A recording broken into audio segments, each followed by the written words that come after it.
White House Press Secretary Karine Jean-Pierre refused to say whether or not President Biden will serve out his full second term if re-elected. Watch. Does the president plan to serve all 8 years? I'm just not going to get ahead of the president. That's something for him to decide. I'm just not going to get ahead of it. And there's a 2024 campaign. Anything related to that, I would refer you to that. How is she so bad at this? So bad. Well, okay, so for full context, obviously, I'm sure as soon as she walked off the stage, their entire team was like, well, you shouldn't have said that. And she later backtracked on Twitter and tweeted back to a reporter's question, as you know, we take following the law seriously. Do you? Do you? So I wanted to be sure that I didn't go into 2024 more than is appropriate under the law, but I can confirm that if reelected, POTUS would serve all 8 years. Can you? Dude, how is this guy? How is Joe Biden? I think I saw a commercial, and I think it was real, where it was like, he will be the run for president again. And then it was like his voice, and it was like, freedom. Yeah, literally. We played it yesterday. Yeah. It was so tired and old and haggard. I'm like, oh God, what the like RFK Jr. Give it to me. I own this one. Where is Robert F. Kennedy Jr.? Like, did they actually say they're not going to have debates? They're not even going to have Joe Biden debate? Yeah. Even though there's other candidates that are ready to debate and throw, their hat in to make a better country, a better nation. Well, if you were the establishment trying to protect Joe Biden, would you want him to debate Robert F. Kennedy? And are they protecting him just because he's just letting things get passed? He's just letting the administrative state move things through. He's not really I think so. I think for the same reason that they were fine electing John Fetterman, right? Like these two men are vegetables, but they at least serve as a figurehead and a puppet, and they will sign,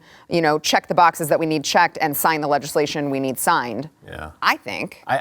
I've never had the feeling that I didn't think we actually have a president. Like, I do not feel like we have a president right now. I just feel like he's being given the things to say, given the things to sign. He's telling us he's being given the things to say. At press conferences, he's saying, I have a list of people to call on, and then he's saying, oh, I'm going to get in trouble for saying that. I mean, he's telling us that. When Susan Rice left his administration, what was that last week? Mm-hmm.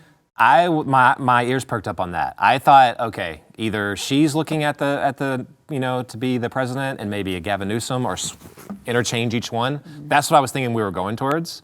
I did not think they were going to have him run for re-election. That actually shocked me. Mm-hmm. So I still watch the Susan Rice thing. I don't know what that is. That's something. I did think that was weird too. Were they like super tight before she left? I mean, she was basically running the show. And then she just abruptly... She was his domestic policy advisor, but she was the retread from Obama. Obama put her in multiple different positions, including like head of the National Security Council. Like she is part of Joe Biden's administration to make this Obama 2.0. Exactly right. Right. Is she Condoleezza Rice's sister? Are they related?